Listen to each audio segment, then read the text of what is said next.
All right, let's move this frame under this cab.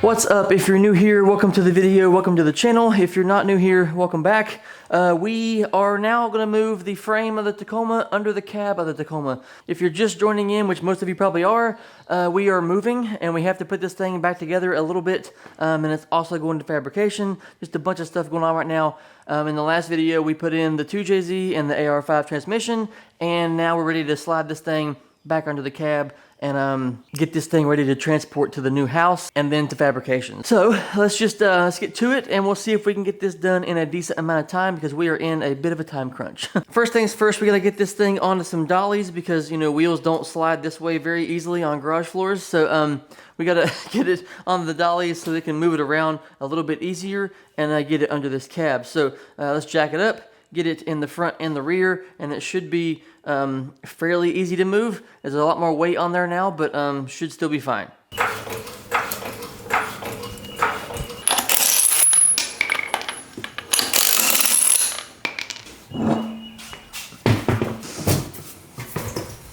Okay, now we got everything on dollies, and so now we're gonna try to roll this thing up under the cab here and see how this goes. Now, I have a not so conventional weight. I want to try to do this. We're going to try to like walk it in there side to side. So we're going to jack up the cab, remove the jack stands, slide it past the jack stands, put the jack stands back, slide it as far as we can, and then just keep trying to walk it in there, because going in from the front is impossible because the driveway, if you're just joining us, is steeper than a horse's face. Part of why we are trying to move is how steep this is. I can only go out like, I don't know, 2 feet. So that's impossible to do to get it under there. And then going in from the backside is impossible to do it that way either. And so this, in my head, seems to be the easiest solution. I'll put easy in quotes. Yeah, here we go. The rear shouldn't be that hard to move because there's no weight back here on that. The front might be the difficult part. I'm not sure if it's in the shot or not, but let's try to give the front a push and see how easy it is to move here. It's not so bad. And rotation.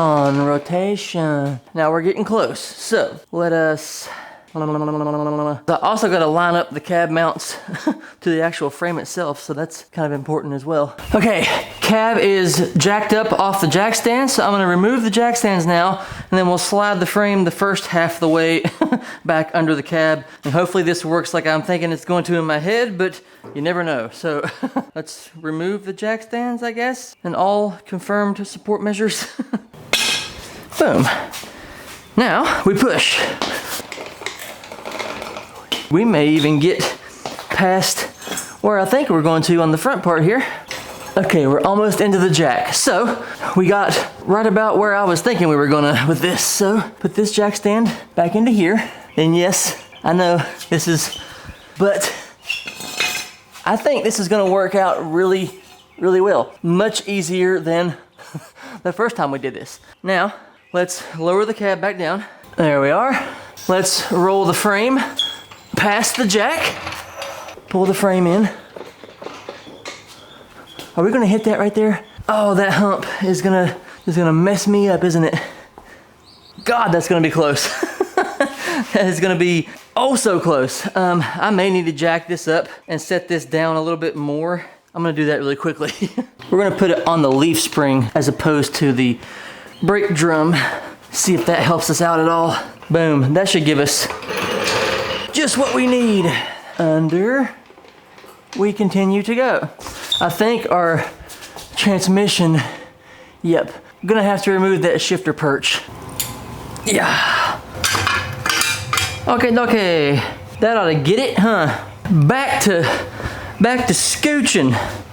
Now, we're gonna have to go back a little bit here, I think, for this engine to clear here. We're gonna have to go back and then we can go forward once we're there, man. We're there. Swinging around. I need to get under here and see this. Where are we at? Okay. I see. Ouch, I'm stuck. Move it out of the way. Okay, now back to go forward. This is gonna be close. Okay, we need to get this stand back under right here. We're golden. And we're gonna clear the engine too. Oh, baby.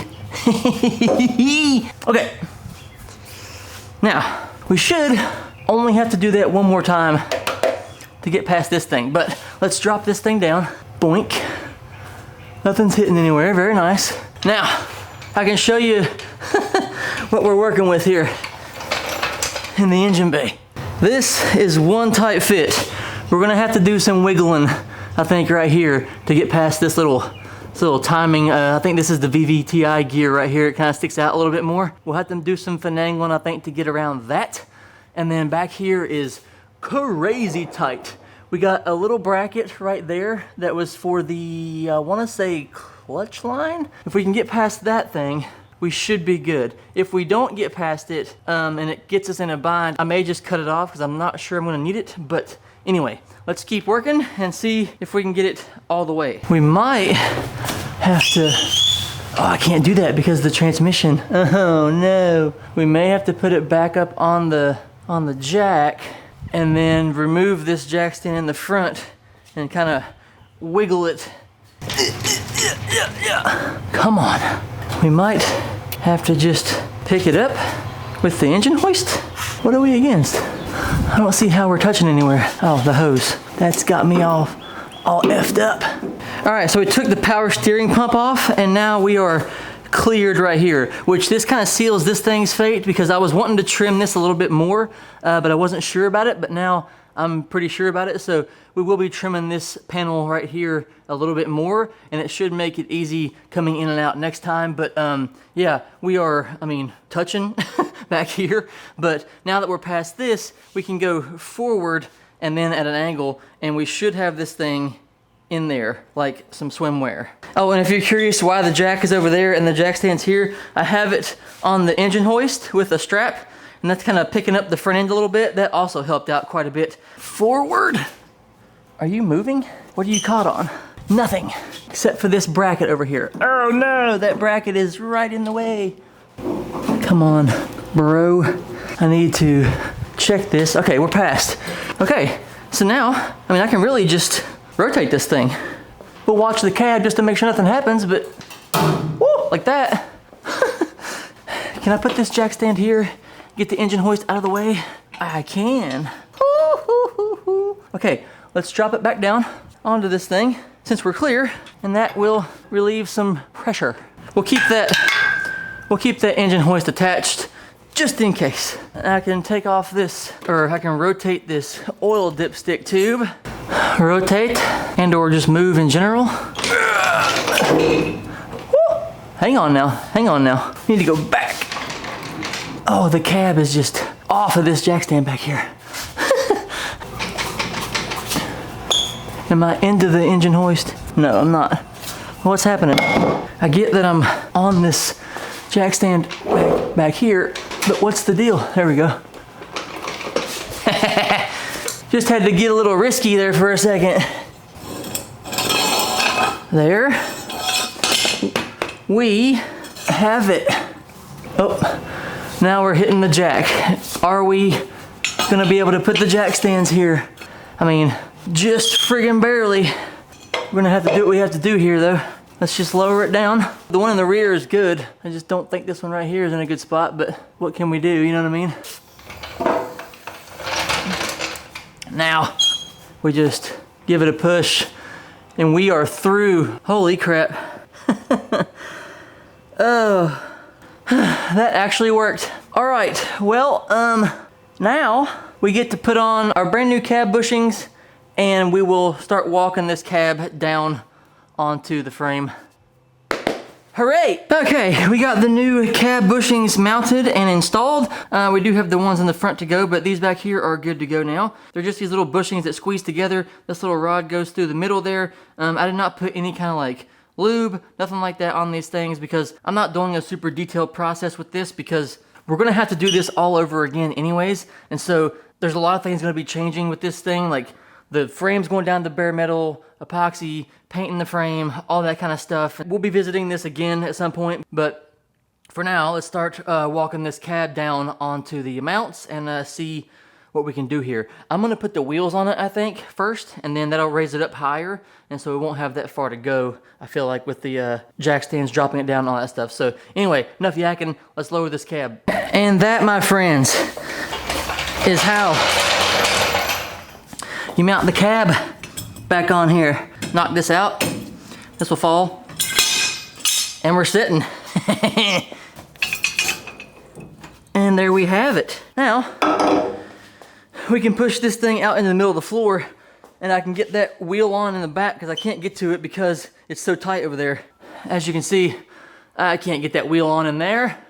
But first, before we do that, I need to get this bed off that wall and onto some, what are they called? Something about horses. I get it on a horse and set it on there, and I'm gonna cut the bed because we are gonna be having this Subaru BRZ FRS subframe fabricated into the rear, but we're getting ahead of ourselves. Let's get to cutting. Okie dokie, bed is on the sawhorses. That's what they're called, sawhorses. So got the bed on here. Let me just show you why we're doing this.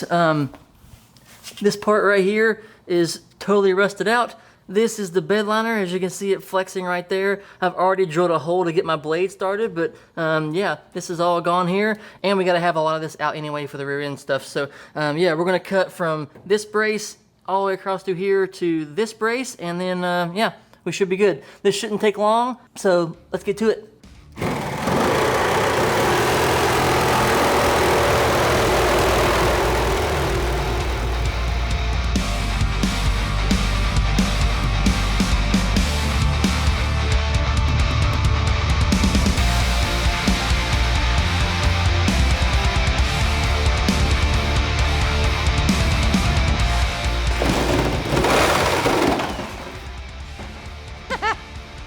Okie dokie, we got the bed on. Had my neighbor come over and give me a hand. We just kind of picked it up and set it over onto there. But yeah, this portion is now cut out. I'm gonna do some more cutting to probably like up along the arch there a little bit. There's a brace under there. It's actually right there. I'm gonna cut pretty close to that, but I wanna keep that brace. So we'll probably go like right here above this line, and we'll cut that out and go from there. So yeah, just gonna do a little bit more cutting, and then we should be done here on the rear of this thing. I can't wait to see that subframe in that hole. It's gonna be sick.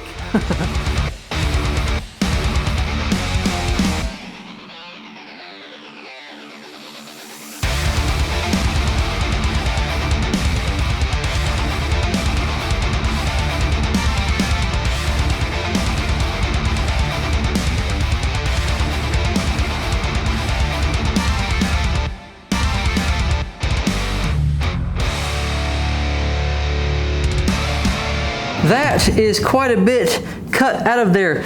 Most of it turned to dust, but after many minutes, here's what we got so far. I say so far because we need to trim it up a little bit. I ran out of grinding wheels. This stuff, I mean, it just ate through my grinding wheels. Those DeWalt wheels absolutely suck. I don't know what I'm gonna buy next, but yeah, we gotta get some more wheels, and we'll trim this up, make it look a little straighter, a little more symmetrical, but that, I think, is a pretty good hole in the bed. Now, I do not have time to go today and get these grinding wheels because we have much to do as far as moving goes, and so I am very happy with the progress with this. I am just stoked that we got the cab and the bed on today and got the bed cut. We had a lot of progress today, so very happy about that. Again, all this has to come back off when we get the truck back from fabrication, but it's weird seeing it back together like it is right now. It's been apart for so long, but yeah, very exciting. If you got this far, thanks for watching. I do appreciate it very much. As always, drop a comment down below. Let me know what you guys think, and yeah, we'll see you next time. Bye.